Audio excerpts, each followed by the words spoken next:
What is up, guys? It is Joe. We are back. We're talking about the portal, and I know people might be getting a little bit winded of the portal content, but I want to say I appreciate each and every one of you jumping in to watch these videos and get the update of where we're at in the transfer portal. So K-State obviously is coming off of a couple of misses.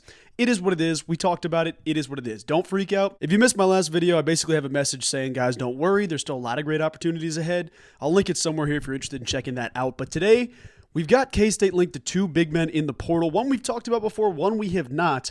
And I want to get a little bit of a refresher on the different players just to give you an idea of where we're at in the transfer portal as of right now. Before I do get into things with each player, let me tell you this. If you like the channel, if you like K-State athletics, following ball, whether that's K-State football, K-State basketball, be sure and consider hitting that subscribe button. It does help me out immensely, and it'll keep my videos on your feed. So if you're looking for some more K-State sports talk to get you through the offseason, this channel is the place for you. Now, the first player we're going to talk about, it was a semi-recent video I talked about him because I am over the moon excited to see K-State connected to the player.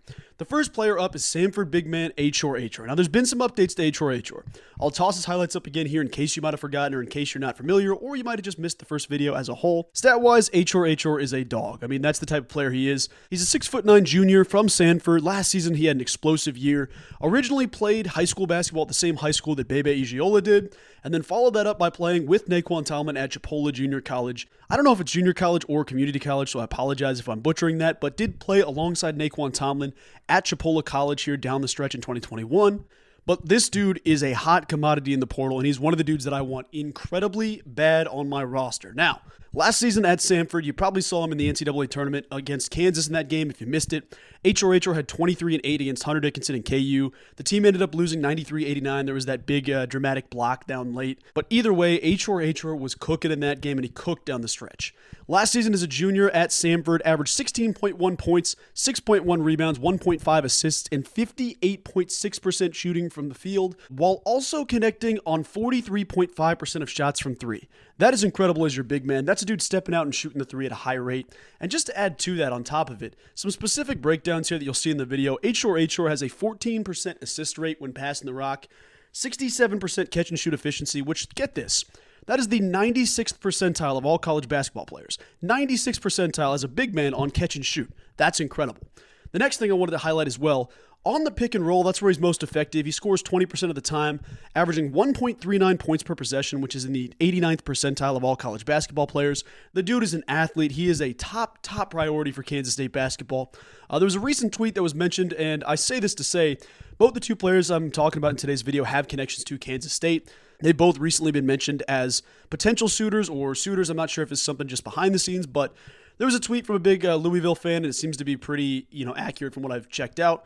I don't know if this dude has any type of ties to the team or anything, but he basically put out a tweet updating on Achor.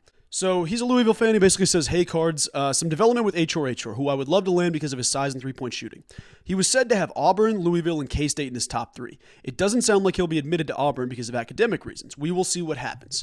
That was the first update. Now that's kind of been run with by a couple of different national headlines, and it doesn't sound like Achor and Auburn are going to work it out. They might, so don't quote me on this. If he does end up getting that figured out, he'll be a Tiger. But Kansas State can be a huge benefactor for that. So it's K-State and Louisville, and then I'm sure there's more teams that are interested, especially if he does get off that visit at Auburn. But all the stats, everything about him, he's incredible. He's an incredible basketball player. He did every bit of what I read in 22.7 minutes per game. The dude has so many more minutes in him as a center, as a starting big, whatever you want from him. K-State would probably have him in that 30-minute range.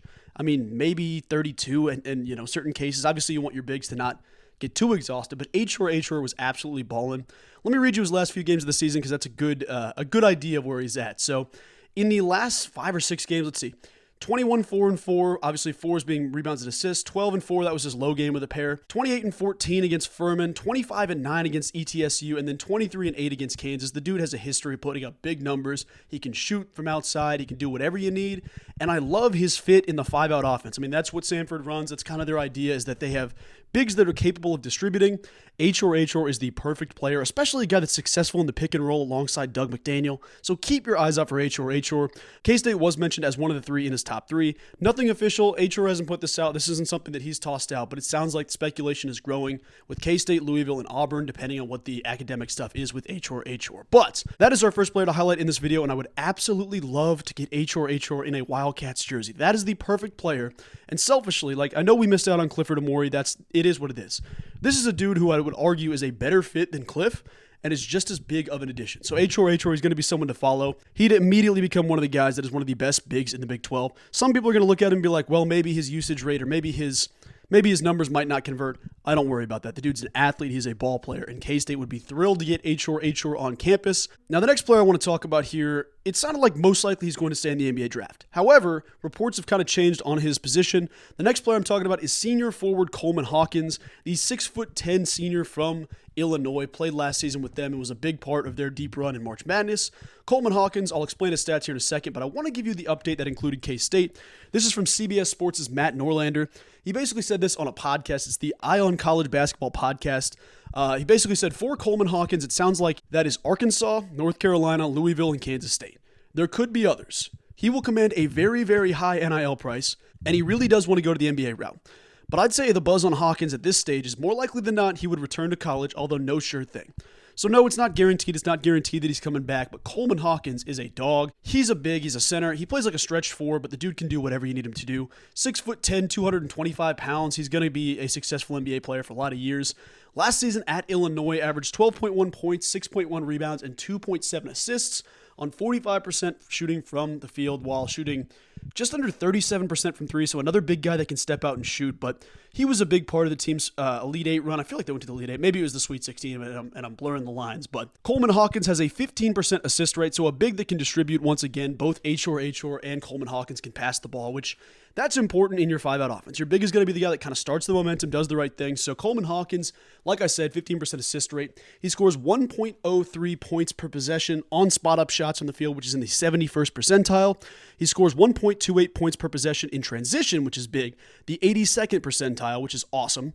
And this is kind of just to give you an idea of where we're at. Coleman Hawkins scores more in transition. Obviously, Achor is successful in transition too, but that's kind of his bread and butter. Spot-up shots and shots in transition. He struggles a little bit when it comes to pick-and-roll scenarios or pick-and-pop scenarios. He's kind of more of a swing-it big rather than a guy that's going to operate in a pick-and-roll type set.